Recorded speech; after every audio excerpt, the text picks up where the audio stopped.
Buenos días, compartimos pantalla desde la última filmina del viernes, creo que era esta.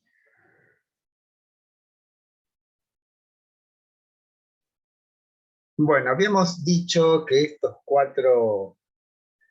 estas cuatro sentencias hay que tomarlas como si fueran principios y que era útil a medida que demos cada paso en nuestro trabajo, ir revisándolos para verificarlos, para corroborar, ¿no? Bien.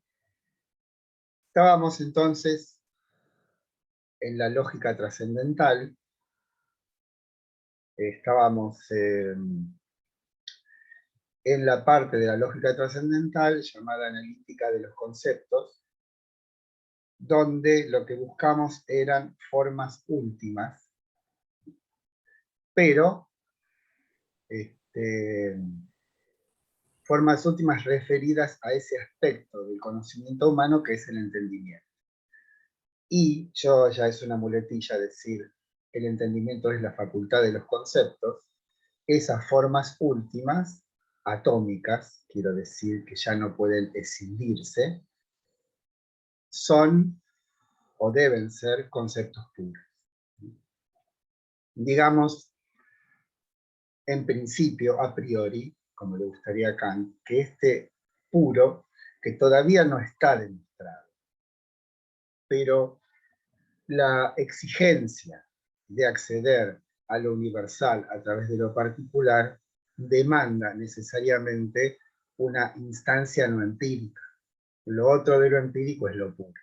Entonces, la única posibilidad de que hubiese en nuestras capacidades cognitivas una capacidad que fuese capaz de elevar lo particular a lo universal, debiera ser, en principio, no la sensibilidad, que en tanto pasiva no puede elevar, en tanto elevar es una acción.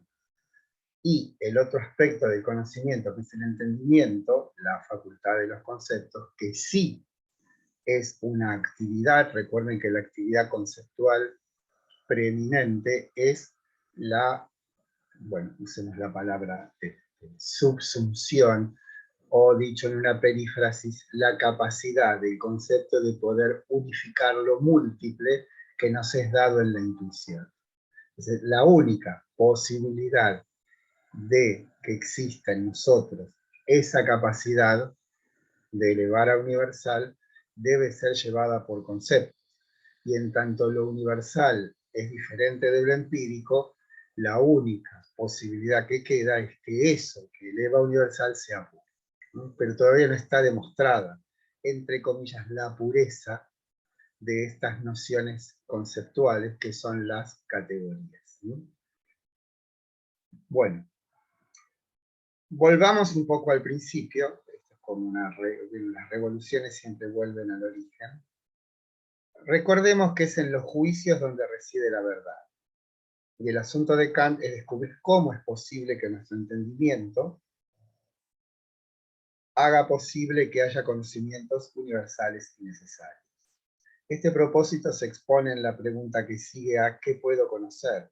La ya muchas veces repetida de ¿cómo son posibles los juicios sintéticos a priori? Bien.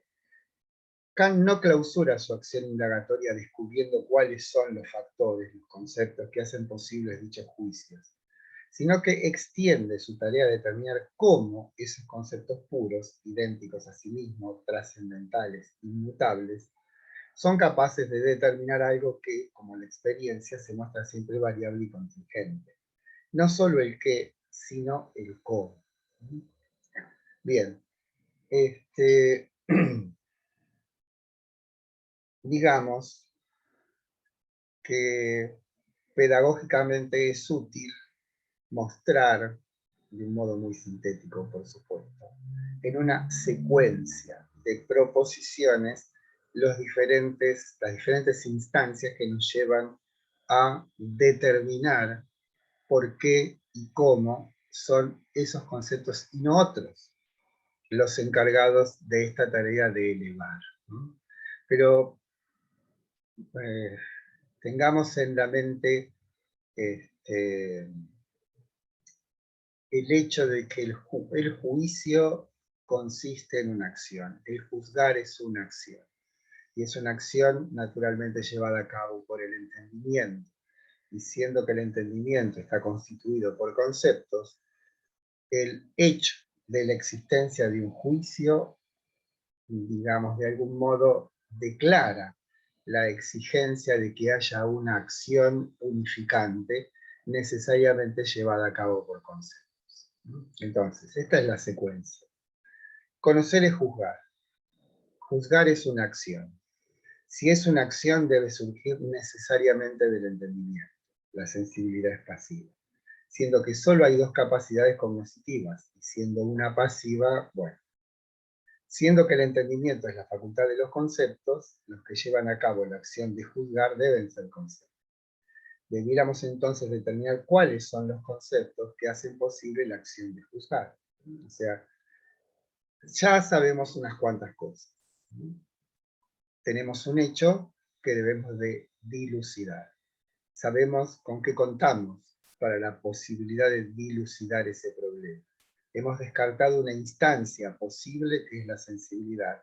Debemos abocarnos al entendimiento y del entendimiento a los conceptos. Y sabemos que esos conceptos deben ser puros. Pero lo que nos falta es algo así como una guía que nos diga cuántas y cuáles son las formas que tenemos nosotros de juzgar. Esa sería,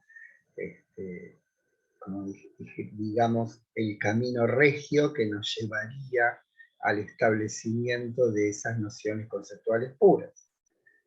Y ese camino regio le es confiado por Kant a la lógica formal, como decíamos el otro día, una disciplina que tiene más de 2000 años, que no ha dado ningún paso atrás, irónicamente dicho luego, tampoco ningún paso adelante.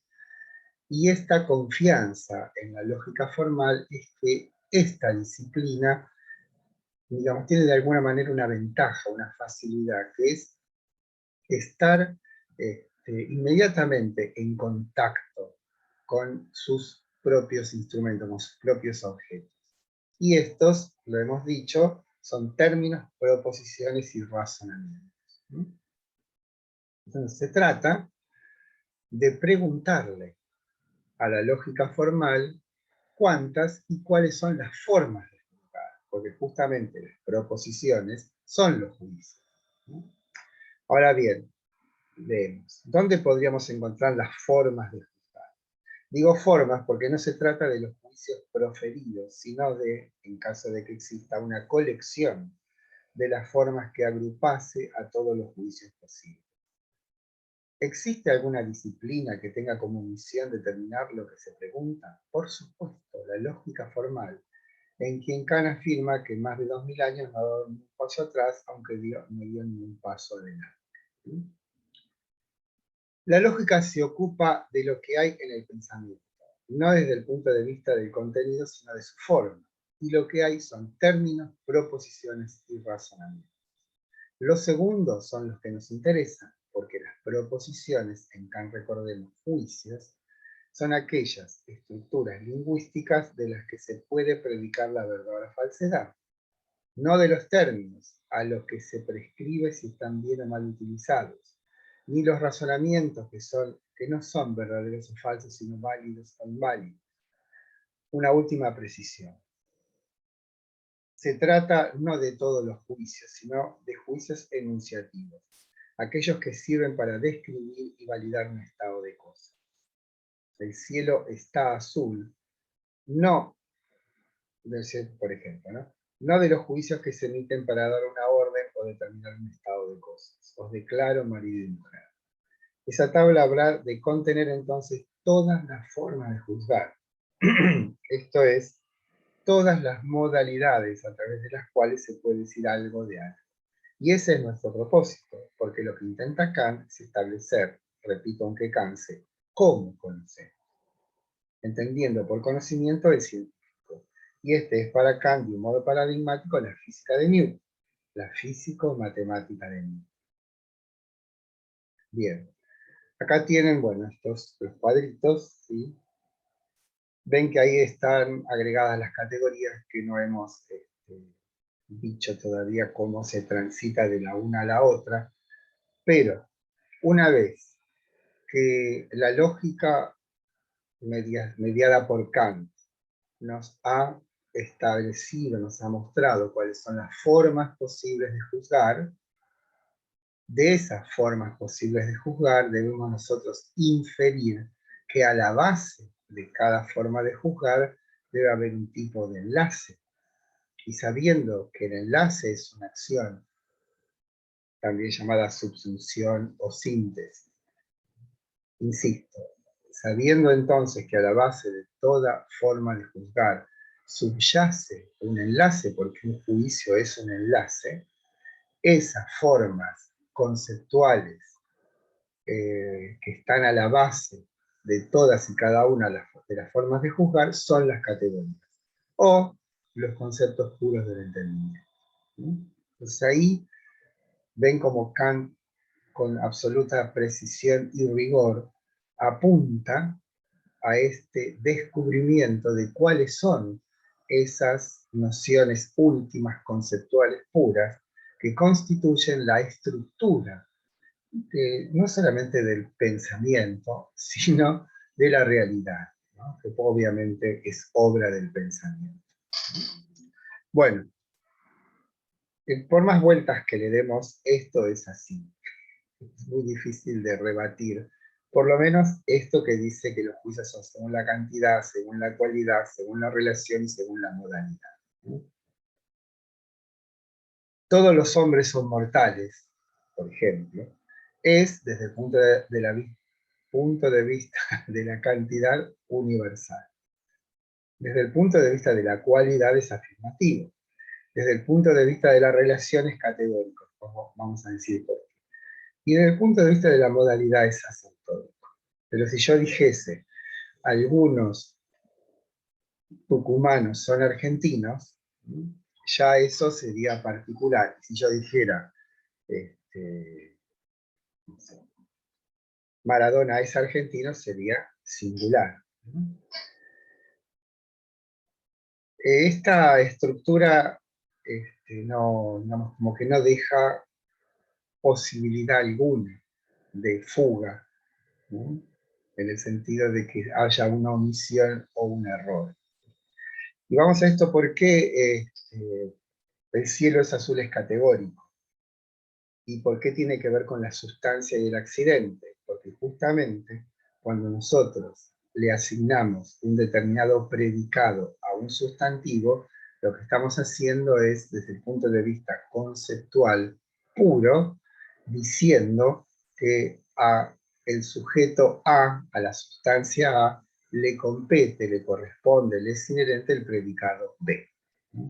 Pero si yo digo, cada vez que llueve el piso se moja, o cada vez que sale el sol la piedra se calienta, ahí la estructura conceptual ya no será categórica sino hipotética. Hipotética en el sentido de que se plantea una hipótesis como si fuese una causa, y eso tiene como desenlace un determinado efecto. Esos son los juicios hipotéticos. Y un disyuntivo es, bueno, A es B o no B. Como la botella es blanca o no blanca. Y eso es la acción recíproca. Estas categorías de la relación van a tener algo así como una continuidad preeminente en la dialéctica trascendental, que vamos a ver por qué. Y quedan después los de la modalidad. Ahora los de la modalidad tienen una característica particular, y es que esas categorías no intervienen en la constitución de la cosa, sino que más bien son las que determinan el grado de veracidad de la proposición o del juicio. Yo puedo decir, puede ser, puedo decir es, o puedo decir necesariamente es. Eso es lo problemático, lo acertórico y lo apolítico. Entonces,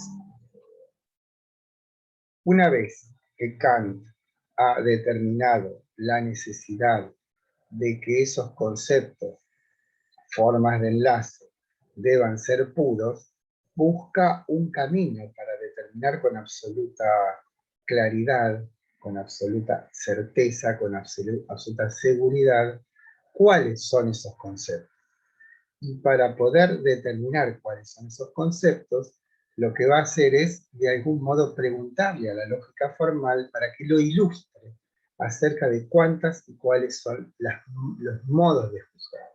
A partir de esa exposición de la tabla de los juicios que le aporta la lógica, Kant lo que hace es inferir a partir de ese cuadro de los juicios los conceptos inherentes, esto es, las formas de enlace inherente a todas y cada una de las formas de juzgar. Todo eso da lugar a la tabla de las categorías, ¿no? Bueno, como ven, a cada forma de juzgar necesariamente le corresponderá una categoría. También les digo que no se preocupen en aprenderse de memoria esto, porque seguramente no va a durar mucho tiempo como un dato accesible, ¿no? Lo que sí es cierto es que no está mal que guardemos como un dato precioso, importante, que siempre juzgamos según esas 4 formas, ¿no? Cantidad, cualidad, relación y modalidad. Digo, no solamente para tener algún conocimiento de Kant, sino para pensar. Bien. La tabla anterior completa la que habíamos mostrado en ocasión de la exposición de las representaciones. Ahora podemos observar que la forma de los juicios agota todas las posibilidades de juzgar y por lo tanto implica un paso más en nuestra indagación. Primero determinamos que lo que puede elevar a universal no puede ser la sensibilidad sino el entendimiento. Luego se determinó que este es la facultad de los conceptos. Ahora sabemos que lo que buscamos se encuentra en la forma de los juicios, que en tanto un juicio es el resultado de una acción. ¿Qué acción? La de enlazar un sujeto con un predicado. Y que entonces, a la base de toda forma de juzgar, debiéramos determinar el concepto que oficia de actor del ensamble. Los conceptos puros del entendimiento, categorías, son el resultado de esta operación. Ahora, una cosa de central importancia, ¿por qué los conceptos deben ser puros y no empíricos? Bueno, esto ya de algún modo lo dijimos, pero como sabemos aquí, la reiteración es un recurso útil, ¿no? ¿Por qué deben ser puros? Porque si fuesen empíricos, Kant suele hacer esto. Dice, afirma algo y luego el razonamiento va por el camino de qué pasaría si no fuese así, ¿no? O sea, ¿qué pasaría si aquellos conceptos postulados para elevar a universal fuesen empíricos? O sea, sigue el camino negativo. Y sería este, porque si fuesen empíricos, abarcarían solo los casos prescritos por las notas insoslayables, otra vez el concepto de mesa, y no podrían entonces elevar a universal, que es justamente el carácter de universalidad de los juicios sintéticos a priori. Lo que Kant pone a la luz, con la guía que le aporta la lógica formal, determina cuáles son las formas de juzgar y por ende, qué conceptos subyacen cada vez que formulamos un juicio. Por ejemplo, todos los hombres son mortales, por la cantidad es universal, por la cualidad es afirmativo, por la relación es categórico y por la modalidad es asertor.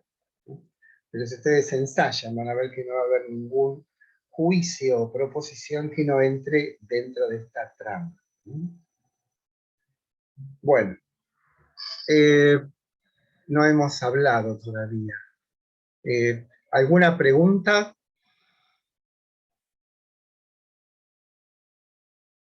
Hola. Ahora, ¿qué tal?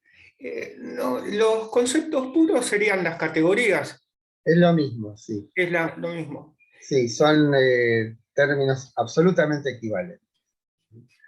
Pero por ahí, como es el nombre que le pone Aristóteles, si uno quiere especificar o diferenciar las categorías aristotélicas de las kantianas, no está mal llamarlo conceptos puros del entendimiento, que sería más preciso. Pero la función que tienen tanto en Aristóteles como en Kant es la misma. Esto es, cuáles son las formas posibles que tenemos nosotros de emitir conocimientos. ¿Sí? Si el conocimiento solamente puede ser expresado a través de juicios o proposiciones, lo que hace esa tabla, y, digamos, y por ende los conceptos, es determinar cuántas y cuáles son las formas posibles de juzgar. Y como el juzgar es una acción, debe existir entonces una capacidad enlazante, esto es conceptual, que oficia digamos, oficia de un actor, o es un actor cuya acción es enlazar. Y enlaza con diferentes criterios: cantidad, cualidad, relación y modalidad. No es que un juicio puede ser de cantidad solamente, sino que siempre van a estar, insisto que son los juicios enunciativos, van a estar prescriptos todo juicio por esa tabla y producidos los enlaces por esos conceptos. Bueno. A mí se me confunde un poco si lo puro sería la forma de juzgar o el concepto. No, lo puro son los conceptos. Los conceptos. El ejercicio, o sea, puro quiere decir, en este caso, equivalente a trascendental, equivalente a condiciones de posibilidad. O sea, cuando yo digo, el perro es un caniche, lo que está como abarcando, conteniendo a ese juicio, que es obviamente a partir de un concepto empírico, el de perro, y de un predicado caniche, en realidad lo que nuestro entendimiento en su forma pura, entre comillas, de, es una sustancia con un predicado, con un atributo, con un accidente. O sea, la sustancia sería la noción de perro y el atributo es la clase caniche. O sea, hay como una...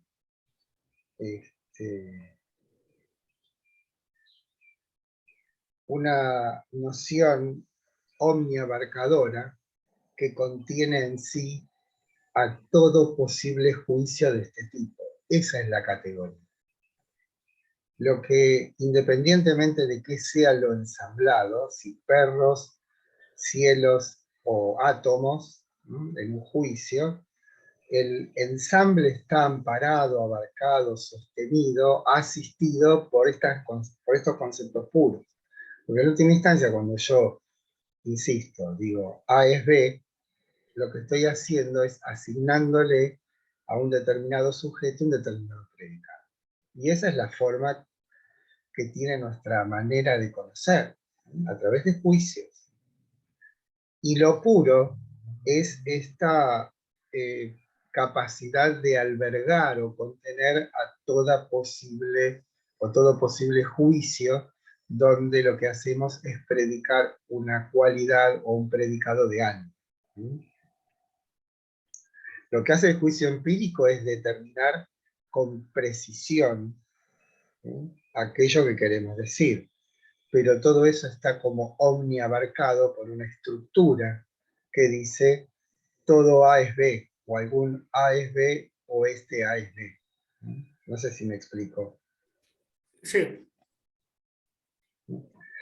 Lo puro es el concepto. Lo que pasa es que la cuestión está en ver cómo eso puro se plasma en lo empírico. Es el problema de las ideas platónicas, es el mismo problema, pero en otra época, en otra circunstancia y con otro pensamiento. Pero es equivalente al problema de la participación en Platón, por ejemplo, o al problema de lo particular en Aristóteles, que ese es un problema. cómo es que lo universal se particulariza. Vamos a ver cómo lo resuelve Kant. Pero Kant no se detiene allí, no detiene allí su camino, como adelantamos. Hasta aquí Kant ha descubierto que era aquello que enunciamos como debe existir una capacidad cognitiva humana capaz de elevar lo particular a universal. Bien, primero determinamos dónde buscar, en el entendimiento. Luego, ¿qué buscar? Conceptos puros del entendimiento. Podríamos decir entonces que Kant ha cumplido su propósito. Hay juicio sintético a priori.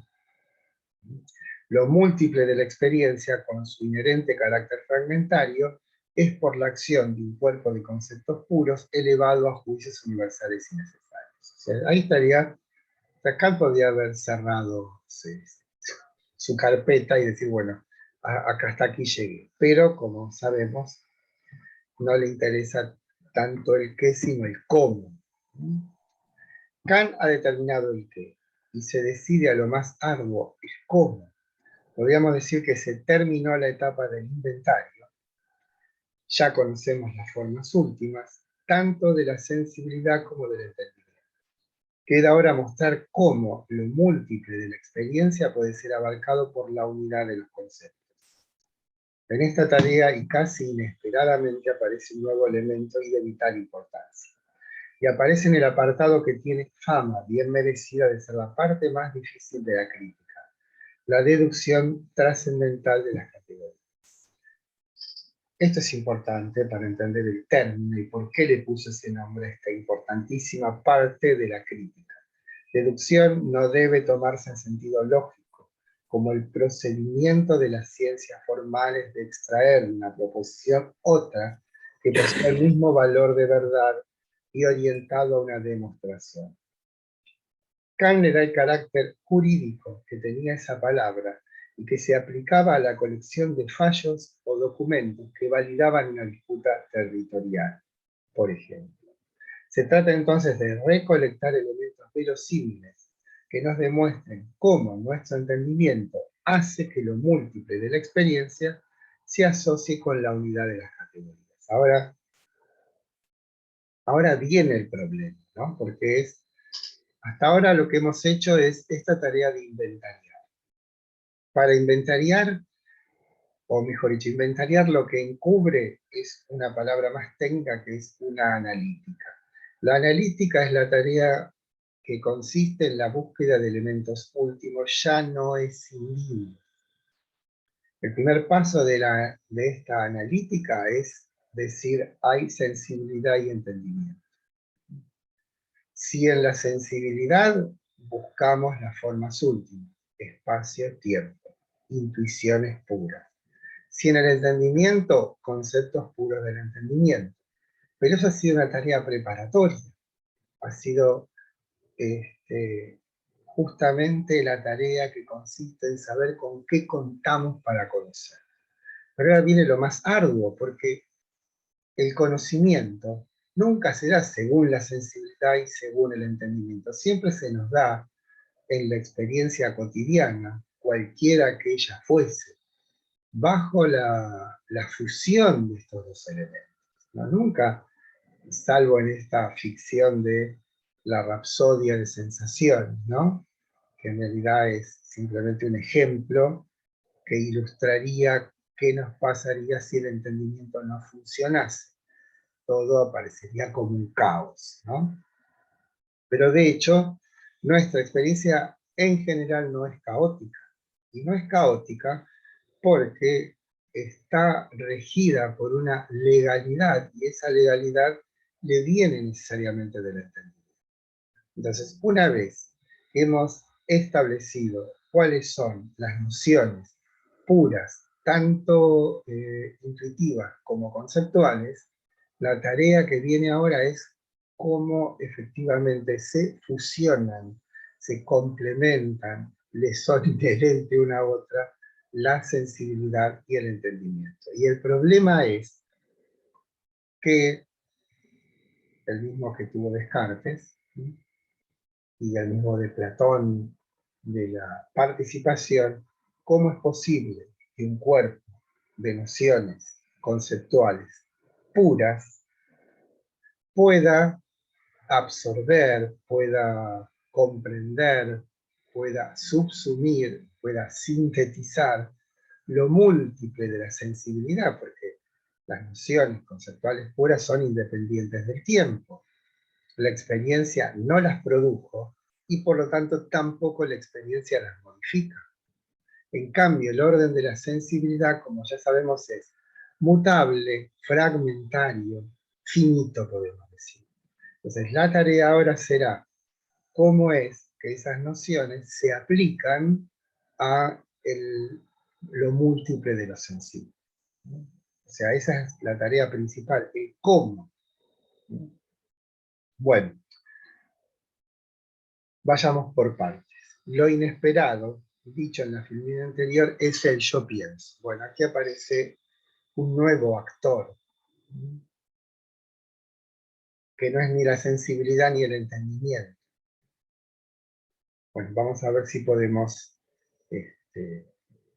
dar una descripción verosímil, comprensible de qué cosa es eso que es el yo pienso. Que en principio no es ninguna cosa, no es ninguna sustancia, no es ningún objeto, pero por otra parte es la condición de posibilidad de que haya objetos.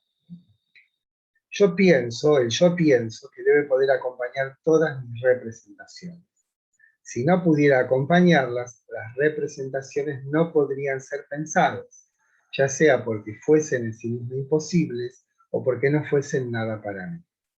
Es expresión de la espontaneidad de la conciencia.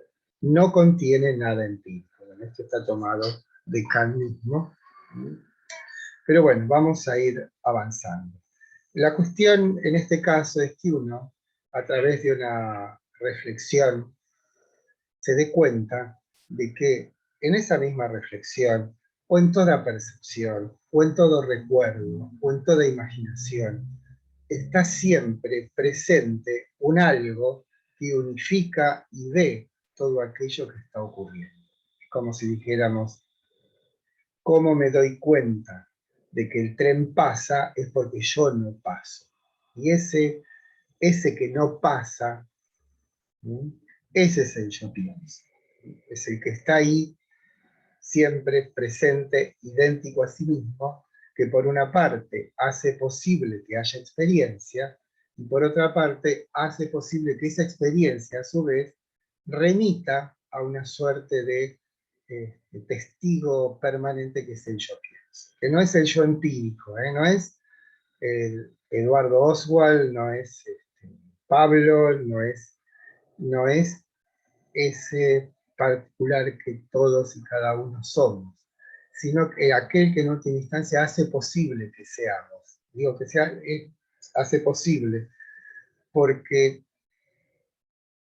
sea, por ejemplo, lo vivido en esta mañana, sea lo que hemos vivido en los últimos días, sea lo que hemos vivido en toda nuestra vida, debe haber algo permanente que instituye esto que somos, seamos siempre los mismos, aunque diferentes.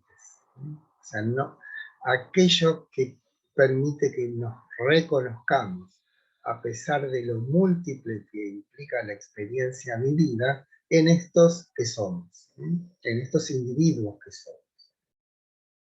Bueno, el que desarrolla todavía más esto es la fenomenología a partir de Husserl, ¿no? Pero bueno, eso es otro tema. Pero claramente es Kant el que hace este formidable descubrimiento. He aquí el ápice de nuestra estructura cognitiva, que, partiendo de lo múltiple de lo sensible, es abarcada por los conceptos empíricos, y estos son a su vez comprendidos por las categorías. Concluye en una unidad última e indivisa que es el yo pienso. Notemos que no dice yo, sino que el pienso es porque no es una sustancia. Yo pienso no es una cosa, sino una acción. Y una acción que obedece a una doble dirección. Por una parte, las categorías y conceptos son formas subordinadas, en el sentido que sus operaciones tienen por fin ofrecer algo. Y por la otra, es la acción de captarse a sí mismo. Y esto último le otorga un carácter de decisiva importancia. ¿Cómo es que seguimos siendo nosotros a pesar del paso del tiempo? Para que algo pase, debe haber algo que en absoluto no pase. Esa identidad del yo pienso es la que garantiza la unidad de la experiencia. Y es aquel a quien se le presenta el espectáculo del mundo, por así decirlo. Entre otras cuestiones, no es una sustancia, porque si lo fuera, debiera aparecer en la experiencia, podría ser conocido, ya que la condición universal para que algo sea conocido en sentido estricto es que se muestre a nuestra sensibilidad, sea interna o externa. Insistamos entonces, todas las funciones cognitivas son articulaciones subsidiarias del yo pienso. Sin él no habría unidad de la experiencia. Cada instante vivido no se conectaría con el próximo y no podíamos anticiparlo por venir. Esto es, nuestra vida sería una constante secuencia de apariciones inconexas y por lo tanto ciegas. Pero hay más. En su búsqueda del cómo, Kant cae en la cuenta de que la heterogeneidad entre sensibilidad y entendimiento es irreductible. Son dos mundos que, dado lo hasta ahora obtenido, se presentan como una forma insoluble en apariencia, por lo menos si nos atenemos al resultado de esta analítica. Falta un nuevo elemento, algo que sirva de puente entre ambos universos. Kant descubre que hay algo que participa de ambos, el tiempo. ¿Se acordarán ustedes cuando hablábamos de la estética trascendental que dijimos que el tiempo tiene cierta preeminencia sobre el espacio, en el sentido de que no hay ninguna experiencia sensible que no sea temporal? Tanto aquellas que son preeminentemente externas y en ellas está el espacio, o aquellas internas como las sensaciones de nuestro cuerpo, ambas están condicionadas por su ser temporal. Ahora bien, entonces Kant dice, tengo por un lado el entendimiento constituido por estas nociones conceptuales puras, ¿sí? Idénticas a sí mismas, inmutables, no provenientes de la experiencia. Y por el otro lado tengo la experiencia como algo que está siempre cambiando y constituida por elementos particulares, singulares, estos fragmentos en última instancia.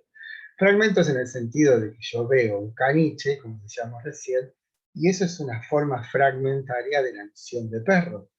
O sea, la noción de perro no se nos aparece, se aparece bajo la forma, la estructura de un perro particular, de una raza particular, con un nombre particular. En ese sentido es fragmentaria la experiencia. Ahora, ¿cómo hacemos o cómo hace nuestro entendimiento para establecer un enlace entre eso múltiple, variable, etcétera, etcétera, como el río de Heráclito, y esta unidad indisoluble que son las categorías? Entonces Kant, lo debe haber pensado mucho, encuentra algo en común, ¿no? Como si dijéramos, tenemos dos posiciones en disputa, ahí hay un juez, lo que primero tiene que hacer es tratar de establecer una conciliación, ¿no? Y esa conciliación es la búsqueda de algo en común. Yo no sé, porque ya van 40 minutos y no me salió la de carta. ¿Me están escuchando? Sí, que está. No, está bien, no. Me faltaba que apareciera esto. No, está bien. Ahí apareció. Sí, sí. Entonces lo que ocurre es que Kant, como digo, debe descubrir una instancia común a ambos mundos, ¿no? Recordemos que esto de ambos mundos está en Platón, está en Aristóteles, ¿sí? Y ese nexo posible es el tiempo. Entonces, ¿en qué sentido participa de ambos mundos? Primero, en el orden de lo sensible, ya lo hemos dicho, constituye la forma de toda posible experiencia sensible. Y del lado del entendimiento, Kant introduce algo nuevo y dice que el tiempo es la forma del sentido interno. ¿Qué es ese sentido interno? Es la manera que en nuestra mente se enlazan las representaciones. Y las representaciones, cuando digo representaciones, digo todas los diferentes tipos de experiencia. Esas representaciones, esto también es inexcusable, están enlazadas bajo la forma del tiempo. Y el tiempo es lo permanente, lo sucesivo y lo simultáneo. Esas son las tres formas que tiene el tiempo. Bien. El sentido interno es aquel por el que la mente se intuye a sí misma como fenómeno, ¿no? O se intuye su estado interno. Es el sentido por el que se alcanza la conciencia empírica de sí misma. Ahora bien, ¿cuál es la forma del sentido interno? El tiempo. Tenemos entonces al mediador que necesitábamos, dada la inexorable heterogeneidad con la que habíamos concluido nuestro inventario. Bien. El último paso dado, el de la deducción trascendental de las categorías, abre el camino hacia el siguiente y esencial, que no lo es, paso. Se trata en lo que sigue de mostrar cuáles son los presupuestos que la ciencia físico-matemática tiene en sí y que abren la posibilidad de conocer desde el punto de vista de la ciencia al ente. Bueno, aquí estoy dando un salto olímpico porque no vamos a tratar cuál es el procedimiento que sigue Kant, que es diferente en las dos ediciones, de la deducción trascendental de las categorías. ¿Cuál es la manera con la cual Kant exhibe, demuestra la conexión entre el orden de la sensibilidad y el orden del entendimiento puro, ¿no? Obviamente. Y por otra parte también vamos a obviar otras características del yo pienso, simplemente dejémoslo ahí. Digamos o sepamos que una vez que hemos terminado de establecer cuántas y cuáles son las formas de la sensibilidad y del entendimiento, por supuesto en su condición de puras, Kant se toma la tarea de mostrar cómo es posible ese enlace. Digamos, como para que no sea tan atrevido el salto, que la manera que tiene nuestra capacidad, nuestra capacidad cognitiva de sensibilizar a los conceptos y conceptualizar a la sensibilidad, ¿no? O sea, es a través de una nueva criatura que Kant llama esquemas. El esquematismo trascendental es la parte de la analítica trascendental en la cual Kant muestra a través de 12 esquemas cómo es que aquello que se aparece como múltiple en la sensibilidad le es aplicable una determinada conceptualidad. De algún modo, todo esto lo va a mostrar en la analítica de los principios. ¿Qué son los principios? Son proposiciones. Ya no es que tenemos una noción como un concepto, sino determinados juicios. ¿Qué son esas proposiciones? Son los presupuestos que implícitamente subyacen en la mente del científico y que hacen posible que aquello que la experiencia exhibe le pueda ser aplicada una forma conceptual.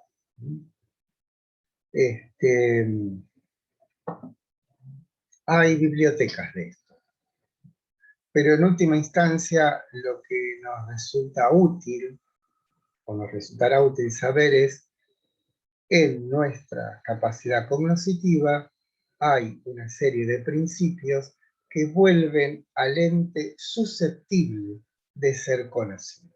O sea, esto no quiere decir que estos principios son la realidad, sino que de algún modo son una suerte de imposición a aquello que la experiencia exhibe para hacer que la experiencia se vuelva susceptible de ser científicamente controlada, esto es, conocida. Igual después vamos a dar un ejemplo, en lo posible. Bien, estas son proposiciones que determinan cómo el cuádruple orden categorial esquematiza los conceptos para que puedan estos aplicarse a la experiencia. Primero, la deducción trascendental de las categorías. Se trataba de conceptos y su aplicación a la experiencia. Se trata ahora de principios que, surgidos del cuádruple orden, cantidad, cualidad, relación y modalidad, abren el horizonte, o mejor, anticipan el horizonte en el que lo a conocer se vuelva susceptible de ser captado cognitivamente. Perdón por lo arrevesado de las expresiones, bueno, pero lo importante aquí es que ustedes lo que debieran mantener en la mente atenta es, una vez que hemos establecido cuáles son esas formas puras, esas formas puras deben de algún modo articularse. Y esa articulación tiene un único fin, mostrar cómo es posible que la ciencia se vuelva eficaz. Estos principios, insisto, no están de un modo explícito en la mente del científico, ¿no? O del físico, llamémosle más. O sea, ningún físico está pensando que una superficie es necesariamente cuantificable. Es como que ya forma parte de su sentido común científico, forma parte de un modo insoslayable de su horizonte de sentido. Pero Kant lo que hace es decir, bueno, estos principios que el científico de algún modo los tiene incorporados deben ser explicitados para poder exhibir de un modo firme, contundente, seguro, el proceder del conocer cuando lo hace científicamente. Y este es el momento explícito donde se muestra cómo son posibles los juicios sintéticos a priori. Es aquí donde, con toda precisión, Kant exhibe cuál es ese comportamiento. Bueno, esto obviamente no vamos a pedir que se lo acuerden de memoria, pero tengan en cuenta que estos 4 principios se corresponden puntualmente con esas 4 formas de los juicios y después de las categorías: cantidad, cualidad, relación y modalidad. Para cada una de esas formas tenemos un tipo o unos principios determinados. Bueno, dejamos y volvemos en el momento.